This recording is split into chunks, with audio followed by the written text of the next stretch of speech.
नमस्कार। आप सभी का एक बार पुनः स्वागत है explore the earth with Mahesh Shekhawat में।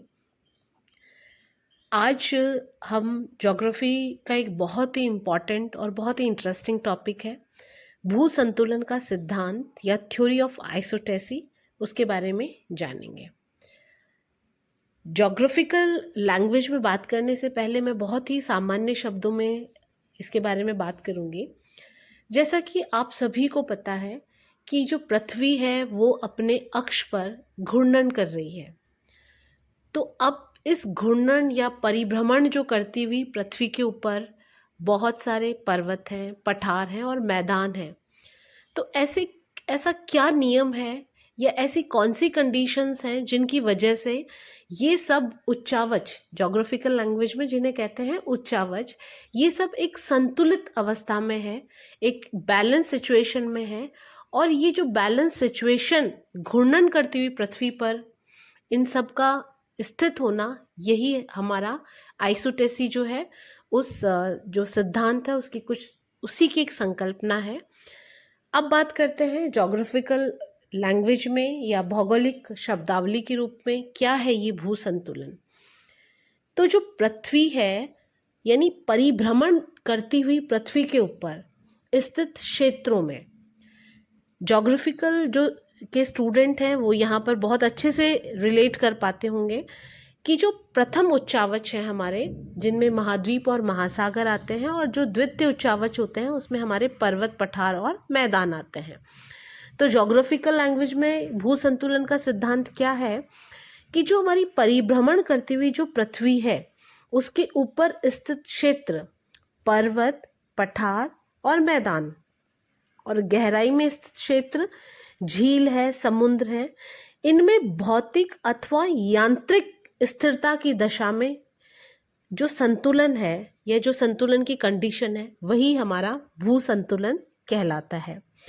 If we want to know in English, तो isostasis simply mean a mechanical stability between the upstanding parts and lowing basins on a rotating earth. तो बात यदि करें भू संतुलन की, तो इस प्रकार हम ये कह सकते हैं कि इस घूर्णन करती हुई पृथ्वी पर किस प्रकार से ये जितने भी पर्वत, पठार हैं, ये मैदान हैं, इनका किस तरीके से एक बैलेंस सिचुएशन है, इनकी जो स्थिरता है, ये सभी जो है वो संतुलन की स्थिति कहलाती है। ये जो संतुलन या जो आइसोटेसी जो शब्द है, ये सबसे पहले जो इसकी जो संकल्पना जो दी गई थी वो D.A. डटन नामक जो वैज्ञानिक थे उन्होंने दी। और इन्होंने ये जो संकल्पना दी थी, अमेरिका से बेसिकली ये बिलोंग करते थे, और इन्होंने 1889 में ये संकल्पना इन्होंने भू संतुलन की दी।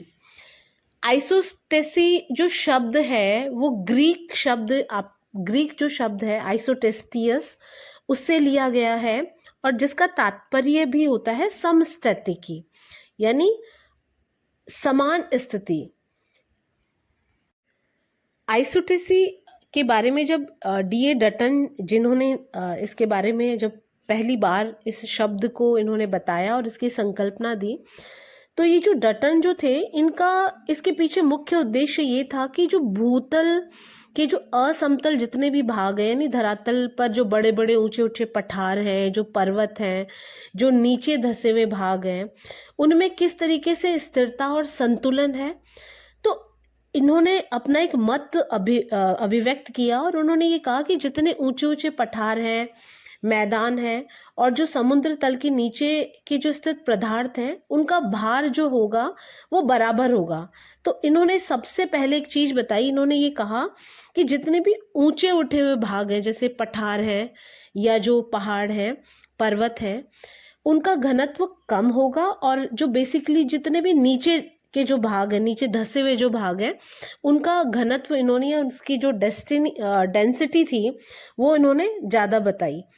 और ये सब बता के इन्होंने कहा कि जो सभी का जो भार है वो एक जो रेखा है उसके सहारे इन सब का भार बराबर होगा, और जिसको इन्होंने समतोल तल या लेवल ऑफ यूनिफॉर्म प्रेशर क्षतिपूर्ति तल के नाम से इन्होंने कहा, और ये माना कि इस तल या इस क्षतिपूर्ति तल पर इन सब का भार बराबर है।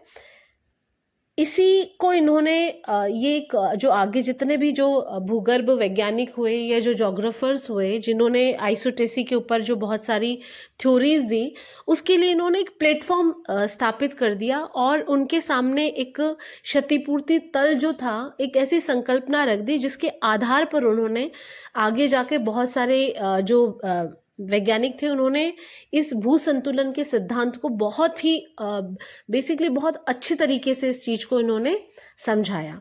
तो ये भू संतुलन का जो सिद्धांत है, तो मेन रूप से ये यही है कि हमारी जो घूर्णन या परिभ्रमण करती हुई जो पृथ्वी है उस पर किस तरीके से जितने भी उच्चावच हैं वो एक स्थिर या संतुलित अवस्था में है।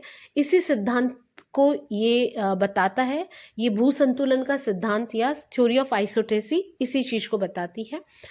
थैंक यू सो मच, बने रहिए चैनल के साथ में, आगे इसी सिद्धांत को हम और ब्रीफली समझेंगे। Thank you so much, like share and subscribe.